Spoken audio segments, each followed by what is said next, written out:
نحمدہ و نصلی علی رسولہ الکریم اما بعد اعوذ باللہ من الشیطان الرجیم بسم اللہ الرحمن الرحیم۔ کرونا کے حوالے سے آج کل جو ماحول بنا ہوا ہے اور وہ ماحول جو ہمارے دینی اقدار کو جس طرح متاثر کر رہا ہے، بعض حضرات نے اس کے بارے میں مجھ سے پوچھا ہے کہ شرعی لحاظ سے اس کی وضاحت کی جائے۔ خاص طور پر مساجد میں جو سینیٹائز کر دیا گیا مساجد کو نمازوں اور عبادات کے لحاظ سے، یا یوں سمجھیں کہ عبادات کو بھی سینیٹائز کر دیا گیا ہے، شرعی لحاظ سے اس کی نوعیت اور حقیقت کیا ہے؟ اس سلسلے میں عرض یہ ہے کہ فقہ کا ایک ضابطہ ہے، الیقین لا یزول بالشک، یقین کے ساتھ یا یقین کو کبھی شک سے ظاہر نہیں کیا جا سکتا۔ یہ مشہور ضابطہ ہے، امام ابن نجیم نے اپنی کتاب میں لکھا، اکثر مفتی حضرات کو یہ قواعد اور ضوابط یاد کروائے جاتے ہیں۔ یا ایک اور انداز میں یوں کہا جا سکتا ہے کہ ما ثبت بالیقین لا یزال بالشک، جو چیز یقین سے ثابت ہو جائے اس کو شک سے ظاہر نہیں کیا جا سکتا۔ اس میں ضمنی طور پر بہت سارے مسائل ہیں، اور یہی ضابطہ امام کرخی نے اصول کرخی میں ذکر کیا، امام نصفی نے اس پر کئی مسائل بھی بیان کیے، ابن نجیم نے اس کو ذکر کیا۔ اسی طرح مجلہ احکام العدلیہ میں یہ ضابطہ موجود ہے کہ جو چیز یقین سے ثابت ہے شک سے اس کو ظاہر نہیں کیا جا سکتا۔ یقین سے یہ بات ثابت ہے، حضور علیہ السلام نے فرمایا، اور جب بھی نماز شروع ہو اس سے پہلے یہ سنت عمل ہے کہ کہا جائے کہ علیکم بتسویۃ الصفوف، صفوں کو سیدھا کر لو، یا یہ کہا جائے لیصوون الصفوف، اپنی صفوں کو ضرور سیدھا کر لو۔ اور یہ کہنے کا مطلب اور منشا یہ ہے کہ حضور علیہ السلام نے فرمایا کہ نماز سے پہلے لیصوفن الصفوف او لیخالفن اللہ بین قلوبکم، صفوں کو سیدھا کیا کرو ورنہ اللہ تمہارے دلوں میں اختلاف پیدا کر دے گا۔ ہر دور میں یہ اجماعی مسئلہ رہا ہے کہ نماز شروع کرنے سے پہلے صفوں کی تکمیل کی جائے، آپس میں مل کر کھڑا ہوا جائے، ایک دوسرے کے قریب ہوا جائے، اور ایک دوسرے کے ساتھ یعنی اس کے متوازی ہو کر کھڑا ہو جائے۔ جڑ کے کھڑا ہونا یا متوازی کھڑا ہونا یہ ایک مسئلہ ہے۔ میں اکثر دوستوں کو کہا کرتا ہوں کہ منشا متوازی کھڑا ہونا ہے، جڑ کے کھڑا ہونا نہیں ہے۔ لیکن بعض دوسرے جو اہل علم ہیں وہ اس سے اختلاف بھی کر سکتے ہیں اور حق بھی رکھتے ہیں، جو کہتے ہیں کہ بالکل جڑ کے کھڑا ہونا چاہیے۔ یہ الگ بحث ہے کہ میں یہ رائے کیوں رکھتا ہوں۔ دیکھیے، جب آپ متوازی طور پر عبادت کے لیے کھڑے ہو رہے ہیں، یہ 1400 سال سے ایک عمل چلا آ رہا ہے۔ اچانک ایک وہم پیدا ہوا کہ یہ کرونا وائرس آ گیا ہے، اور کرونا وائرس کے بارے میں کہا گیا کہ یہ دوسرے کو ٹچ کرنے سے اثر انداز ہوتا ہے، یہ دوسرے کو افیکٹ کر دیتا ہے۔ اس وقت میں جو وہمی باتیں لوگ کر رہے ہیں مان کر جواب دینے لگا ہوں، ورنہ میرا نقطہ نظر کرونا کے بارے میں کیا ہے، میں ایک مجلس میں بڑی وضاحت سے بتا چکا ہوں کہ یہ بین الاقوامی سیاسی انتشار پیدا کرنے کا یا بین الاقوامی لوگوں کو فکری الجھاؤ میں ڈالنے کا ایک ٹول ہے۔ یا میں یہ کہا کرتا ہوں کہ یہ کیپٹلزم کے عروج کا نتیجہ ہے۔ کوئی بھی نظام ہو اس کا ایک میٹا فزیکل کانسیپٹ ہوتا ہے، مابعد طبیعاتی تصور ہوتا ہے۔ تو کیپٹلزم کا جو مابعد طبیعاتی تصور ہے وہ یہ کہ معیشت کو کنٹرول کرنے کے لیے لوگوں میں توہمات میں ڈال دیا جائے، تاکہ جو پیسے کی سرکولیشن کی وجہ سے پیسے کا ریٹ اتنا چلا گیا ہے کہ آج معیشت اس کو بیٹ نہیں کر پا رہی، اس کو کس طرح کنٹرول کر لیا جائے۔ اس لیے کہ جو کیپٹلزم ہے وہ سرمایہ سرکولیشن سے بناتا ہے، ہمارے اسلام میں تو یہ ہے کہ سونا ہے تو کرنسی بنتی ہے، چاندی ہے تو کرنسی بنتی ہے۔ کیپٹلزم یہ کہتا ہے کہ پیسے کی سرکولیشن پیسہ بناتی ہے۔ یہ میں معیشت کے موضوع پر کسی دن بات کروں گا۔ اب کیپٹلزم کا جو میٹا فزیکل کانسیپٹ ہے وہ یہ ہے کہ کسی طرح لوگوں کو فکری طور پر ایسا الجھا دیا جائے کہ پیسے کی سرکولیشن کسی طرح کم ہو جائے۔ اب وہ جو اتنا زیادہ سرکولیشن زیادہ ہو گئی ہے، اس کے کم ہونے سے نمبر کم ہو جائیں گے، جب نمبر کم ہوں گے تو کنٹرول کرنا آسان ہو جائے گا۔ اصل منشا یہ ہے جی، اس کے علاوہ کوئی منشا نہیں۔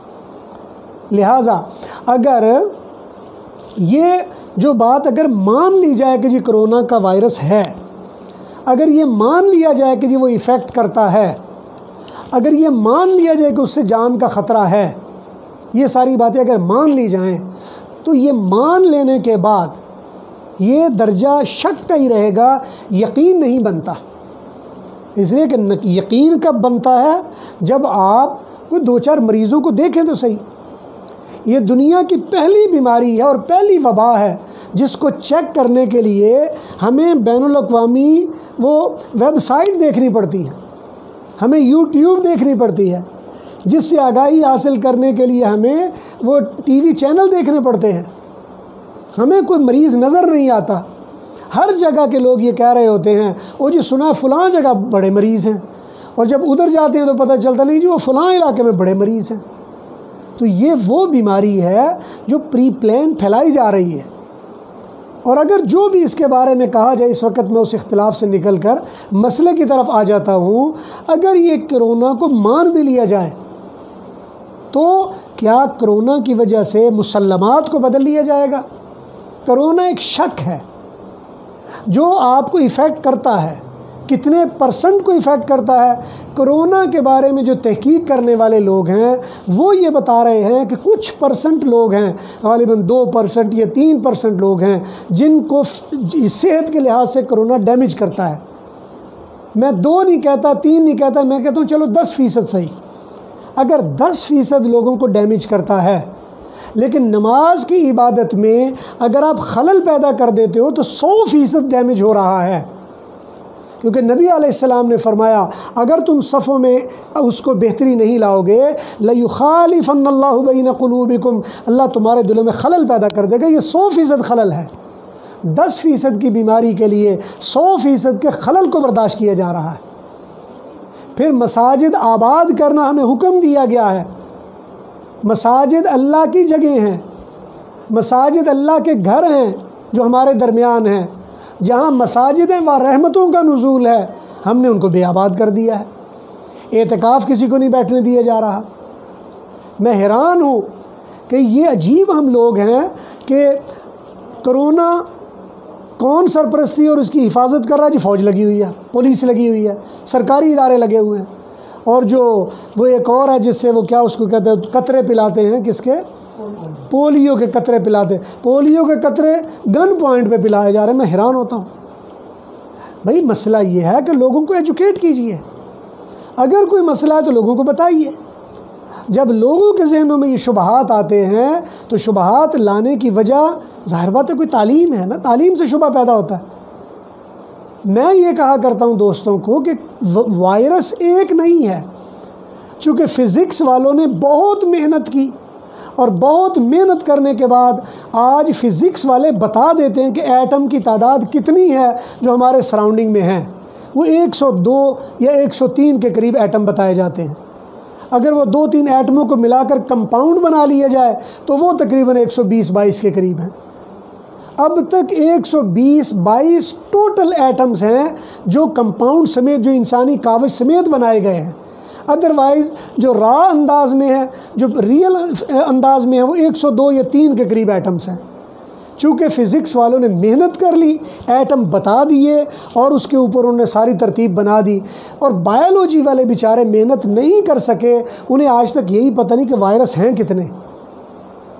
اور میں یہ کہا کرتا ہوں کہ وائرس کی تعداد تو فزکس کے ایٹم سے کہیں زیادہ ہے، اس لیے کہ وائرس تو چلتا ہے پانی یا لائف کی صورت میں، اور پانی وہ چیز ہے جو زندگی پیدا کرتا ہے۔ پانی تو وہ چیز ہے جس کے ذریعے زندگی کو توانائی ملتی ہے، اور وائرس جہاں پانی کا آمیزش ہوگی وہاں یہ وائرس زیادہ ہوگا۔ اس لیے ایک وہمی چیز کی وجہ سے آپ ایک ایمان سے لوگوں کو ہٹا رہے ہیں اور مسجد کو بے آباد کر رہے ہیں۔ اور حقیقت بات یہ شعائر اللہ مسجد ہیں، اور شعائر اللہ کی توہین ہم کر کے کفر کی طرف بڑھ رہے ہیں۔ اس وقت میں کافر کہہ نہیں رہا ہوں، لیکن حقیقت یہ ہے کہ ہم کفر کی طرف بڑھ رہے ہیں۔ قرآن کریم میں اللہ نے فرمایا وَمَنْ أَظْلَمُ مِمَّنْ مَنَعَ مَسَاجِدَ اللَّهِ أَنْ يُذْكَرَ فِيهَا اسْمُهُ وَسَعَى فِي خَرَابِهَا، اس بندے سے بڑا ظالم کون ہوگا؟ منع مساجد اللہ ان یذکر فیہا اسمہ، کہ مساجد کو بند کر دیتا کہ اللہ کا ذکر نہ کیا جائے۔ آج ہم اس کے مرتکب ہو رہے ہیں۔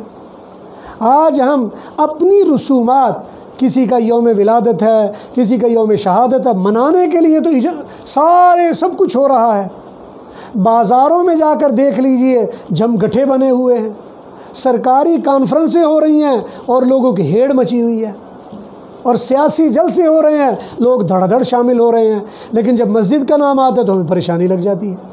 اس لیے شرعی طور پر یہ ناجائز ہے، اور جو حضرات اس کے حق میں احتیاطی انداز میں فتاوی جات دے رہے ہیں تو میں سمجھتا ہوں کہ کوشش کرنی چاہیے ایسے عمل سے بچا جائے۔ بہتر یہ ہے کہ غلط رائے دینے سے آدمی خاموشی اختیار کر لے۔ خاموشی اختیار کر لینے سے آپ کی بچت ممکن ہے، بجائے اس کے کہ آپ ایک ایسی رائے دے دیں جو رائے پتہ چلے کہ آپ نے غلط رائے دے دی ہے۔ اب تو اللہ کا کرنا ایسا ہے کہ قدرتی طور پر جنہوں نے کرونا کا ہوا کھڑا کیا تھا وہی کرونا کے مخالفت میں اپنے ویڈیوز لا رہے ہیں۔ میرے جیسے مولوی کو تو آپ کہیں گے کہ مولوی صاحب بول رہے ہیں، مولوی صاحب کو پتہ ہی نہیں سائنس کیا ہوتی ہے، مولوی صاحب کو پتہ ہی نہیں طب کیا ہوتی ہے۔ اچھی بات ہے، آپ مجھے کہہ سکتے ہیں، اور مجھے بھی اقرار ہے کہ میں بایولوجی کو نہیں جانتا ہوں، میں نے وہ ڈاکٹری نہیں پڑھی ہوئی، مجھے نہیں ان چیزوں کا پتہ، مجھے اقرار ہے۔ لیکن جن کو یہ دعویٰ ہے کہ ہمیں سارا پتہ ہے، وہ خود کیا کہہ رہے ہیں؟ آج چند دن پہلے، 2-3 دن پہلے میں ایک ڈاکٹر کا انٹرویو پڑھ رہا تھا، اور اس نے دھجیاں بکھیر کے رکھ دی ہیں۔ انہوں نے کہا یہ کرونا نام کی چیز ہی کوئی نہیں ہے۔ اور آج تھوڑی دیر پہلے ایک رپورٹ میں پڑھ رہا تھا کہ جناب جو بھی بندہ جاتا ہے کسی وجہ سے اس کو آپ لگا دیتے ہیں وینٹیلیٹر پہ، اور وینٹیلیٹر کی ہوا جان بوجھ کر بند کر دیتے ہیں، بندہ مر جاتا ہے۔ آج یہ حالات ہمیں عام نظر آ رہے ہیں۔ اس لیے عبادات کے معاملے میں اہل علم اور دینی حضرات کو چاہیے کہ اپنی ذمہ داری کو ادا کریں، اور مساجد کو انتظامیاؤں سے چھڑائیں۔ میں شروع سے اس بات کے خلاف ہوں، جہاں بھی مساجد میں انتظامیہ بنتی ہیں وہاں فتنے کھڑے ہوتے ہیں۔ یہ انتظامیہ یہ حضور اور صحابہ کی نمائندہ نہیں ہے، یہ انتظامیہ نمائندہ ہے ان لوگوں کی جنہوں نے حضور صلی اللہ علیہ وسلم کو مکہ سے نکلنے پر مجبور کر دیا تھا۔ اس لیے کہ وہ انتظامیہ تھی، کہا کرتی تھی مکہ کا میں صدر، میں فلاں، میں فلاں، میں فلاں، وہ تو میں بنے ہوئے تھے ادھر۔ انتظامیہ جہاں بھی ہو وہاں سیاسی مداخلت زیادہ ہوتی ہے، وہاں حکومتی مداخلت زیادہ ہوتی ہے، اور جہاں حکومتی مداخلت ہے وہاں تو دین کا کام نہیں ہوتا۔ حیرت ہوتی ہے، میں ایک تصویر دیکھ رہا تھا، وہ پتہ نہیں سچی ہے یا جھوٹی ہے، ایک مسجد میں ایک طرف تصویر ہے کہ حضرت علی رضی اللہ تعالیٰ عنہ کے نام پر ایک جلوس نکالا اور دھڑا دھڑ نکل رہا ہے، اور اسی دن کی ایک تصویر ہے ہمارے صدر پاکستان اور وزیر مذہبی امور ماشاءاللہ، وہ ایک مسجد کا جائزہ لے رہے ہیں کہ جی وہ جو عبادت ہو رہی ہے سینیٹائزڈ عبادت ہے یا وہ غیر ان سینیٹائز عبادت ہے۔ آج ہماری حالت یہ بن چکی ہے۔ اس لیے دین کو مذاق نہ بننے دیا جائے، اور دین کو مذاق نہ بنایا جائے، اللہ تعالیٰ کو غصہ نہ دلایا جائے۔ اللہ تعالیٰ وہ ذات ہیں، ایک لفظ کن سے وہ قوموں کو نیست و نابود کر کے رکھ دیتے ہیں۔ اللہ تو کن کہتے ہیں، قوموں کو نام و نشان مٹا کر رکھ دیتے ہیں۔ آج 70 سال سے اللہ تعالیٰ کی نافرمانی کر کر کے ان لا تعداد 15 یا 20 لاکھ یا شاید اس سے بھی زیادہ لوگوں کی شہادتیں جو لا الہ الا اللہ کے لیے ہوئیں اور پاکستان بنا، اس سے بے وفائی کر کے آج ہم دین کا مذاق نہ اڑائیں۔ یہی میری التماس ہے، دعا ہے اللہ تبارک و تعالیٰ سے جو کہا سنا گیا اللہ تعالیٰ اپنی بارگاہ میں قبول فرمائے اور احسن انداز میں عبادتوں کو بجا آوری کی توفیق نصیب فرمائے۔ وآخر دعوانا ان الحمد للہ رب العالمین۔